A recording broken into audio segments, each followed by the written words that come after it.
done for the season, having surgery on his left calf. Obviously, they also lost their center in that game as well. Sunday night football, Carson Palmer and the Arizona Cardinals moved 3 games ahead in the NFC West with a 39-32 victory over the Seahawks. Late game issues for Seattle, once again blowing a fourth quarter lead and losing another heartbreaker. So the Seahawks are now 4-5, as I just mentioned, third in the division, 3 games behind Arizona. Skip, are the Seahawks done? Molly, Stephen A., I have still so much respect for Seattle's defense. I still have so much respect for the weapons on Seattle's offense that I am not going to definitively state right here, right now, that they are done. But I will say, I think they're done. I will say they look like they're done. And I say that only, Stephen A., because of the way they keep losing. Once again, another loss, the 5th loss of the year. And in all 5 losses, Seattle has led in the 4th quarter. Really?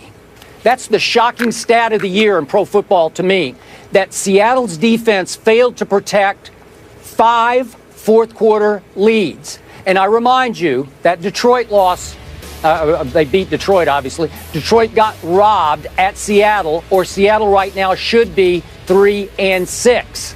So what happened again last night? Actually, that defense rose and shone.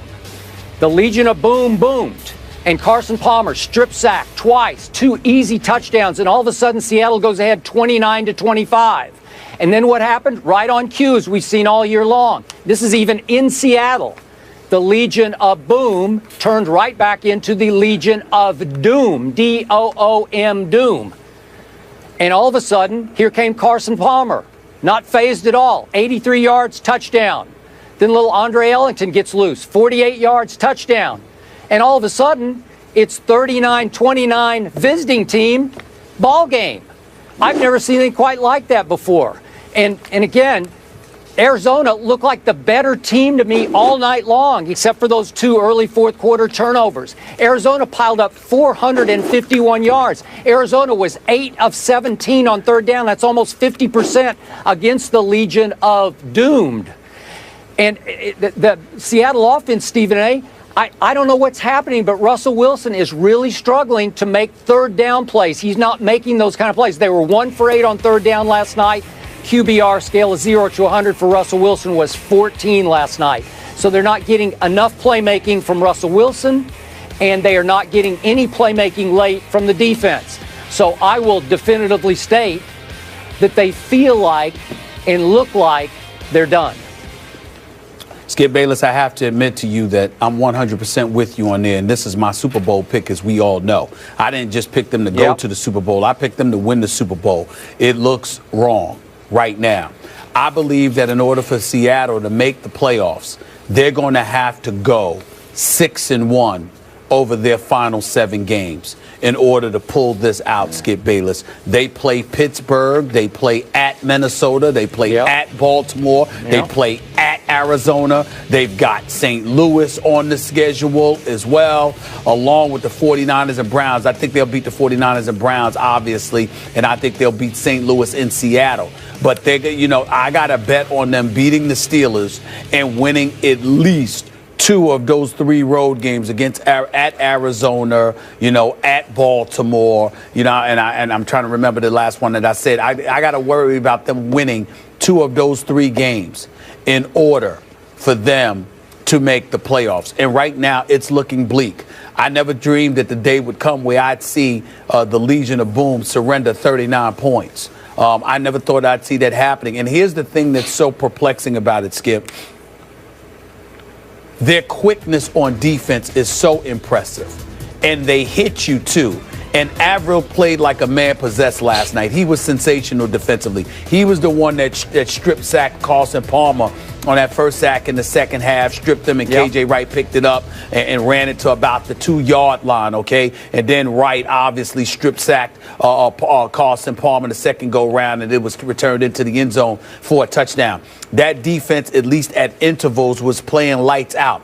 but I see too many communication issues. I see too much looking at one another, and I see a coach in Pete Carroll, along with their defensive coordinator, that doesn't seem to have the same level of institutional control that existed last year with Quinn and Carroll spearheading this defense. I really, really will go back by reiterating my point, Skip.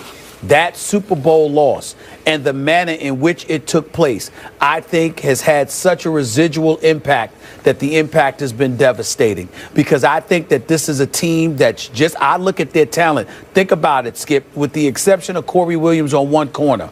Everywhere you look at this Seattle defense, tell me what's not impressive. Their corners, their safeties, their linebackers, their defensive linemen, the speed with which they get after the quarterback, the viciousness with which they're willing to hit you and are capable of hitting you. Skip, there's not one level of personnel on the defensive side of the ball that I would change for Seattle. I look at them and I don't see ability, athleticism, and skill being their Achilles heel. I see trust or lack thereof from one another with no leadership to look towards on the sidelines because they don't trust one another. And it started when Pete Carroll made the worst call in Super Bowl history, maybe NFL history, with the dumbest call on the planet by not giving Marshawn Lynch the football. And I contend, yet again, Skip, that his reasons for wanting to give the ball to Russell Wilson instead of Marshawn Lynch is up for grabs because you've got some people inside that locker room that feel he didn't want Marshawn Lynch to be the hero. He wanted Russell Wilson to be the hero. And it's a level of trust that is sorely lacking. On the offensive side of the ball, let's face reality. It's two problems that they have here. Basically, three. You only gave it to Marshawn Lynch 8 times. The guy averaged more than 5 yards a carry yesterday and scored a touchdown. And he was on the ball. You know you got a problem when Marshawn Lynch, beast mode, is on the sideline getting in guys' face to get them motivated to do their job. I never saw that before. Then you look at Jimmy Graham. There still seems to be something absolutely positively missing. And then last but not least, they can't protect Russell Wilson. Skip Bayless, this dude was running for his life half the game. He was running for his life. So I look at it from the perspective that they seem to be in a world of trouble. I'm going to wait another week before I decide. I expect them to beat San Francisco. But right now, just looking at them, in order to make the playoffs with Minnesota and Green Bay in the north, with Atlanta and Carolina in the south, with one of the teams having to come from the east, all right, and Arizona clearly going to be the team coming from the west, you have to go 6-1. I don't believe a 9-7 record is going to get you a wild card spot. It'll get somebody in the NFC East the division crown, but it's not going to get you the wild card spot in the NFC. You got to go at least 10-6, which means they've got to win 6 of their next 7. I'm not sure they can do it based on what I'm seeing. Maybe they'll come together because they realize their postseason aspirations are on the line. It's on the respirator. But that's what it's going to take. Because right now, Skip, I don't see ability being a problem.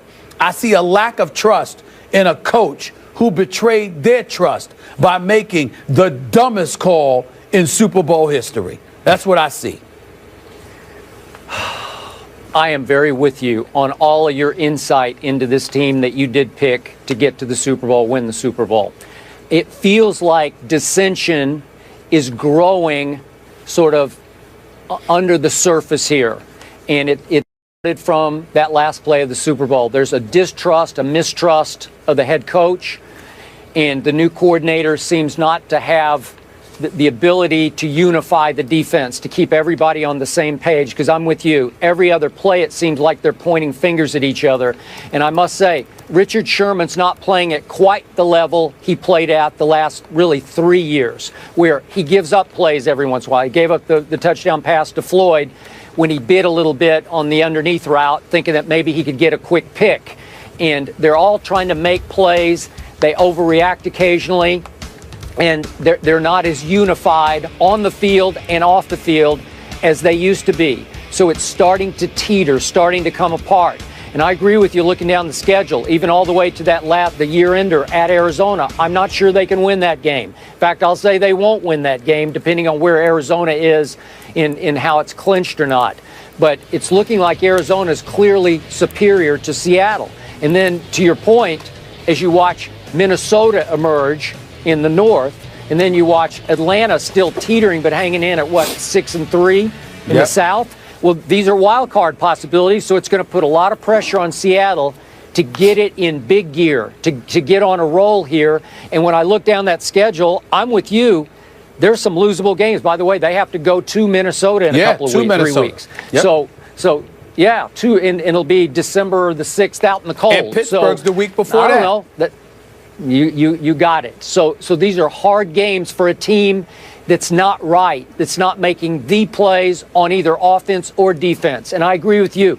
They keep putting the game all in Russell Wilson's hands because he's won so many before. He's been very clutch in the past, but it's not benefiting Marshawn at all. They're taking the game completely out of his hands for the most part and putting it in the quarterback's hands, and it doesn't feel right to me either. Well, Skip, the one thing that I want to point out, let's get back to Richard Sherman for a quick second. Skip, I don't think he's playing bad. I think he's playing pretty damn good. You're right that there are plays here and there that he seems to be giving up, but it's usually a communication. Like with the touchdown pass, he sort of cheated a little bit because one of the receivers for Arizona cut in front of him, you know, and he saw that he was open. So he thought Carson Palmer was going to the guy in front of him instead of back of him, and he wasn't covered. So even though they gave up the touchdown, he still found himself looking around because he's like, why do I have 2 men in my area, okay, that I have to cover? Where were one of you guys? And so I think when you look at Richard Sherman in terms of doing his job, he's doing his job. Here's the critique of Richard Sherman that I think we all need to point out. And Richard Sherman needs to realize this. Richard Sherman didn't just get his money because he's one of the gifted corners in the game. Richard Sherman got his money because his brashness, his bravado, how he, you know, as much as it may have been a turnoff for the opposition and some media critics, his behavior sparked and galvanized a lot of guys around him. It wasn't just Cam Chancellor and that leadership ability about guys attacking their fears, like he told me they were all trained to do, and all of them admitted when we were at the Espns a couple of years ago.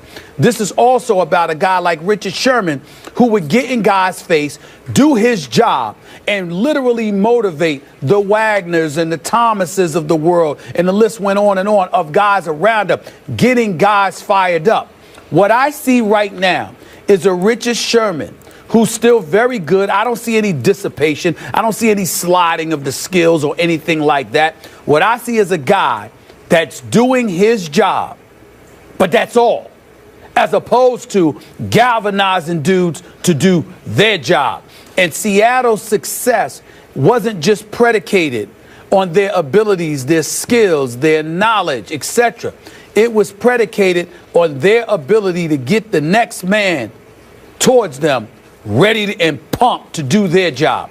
I don't see that now. You might see it when they make a play, when they actually do something, but I don't see it when they're trying to inspire others to do something. There is something missing, and I do not blame the players.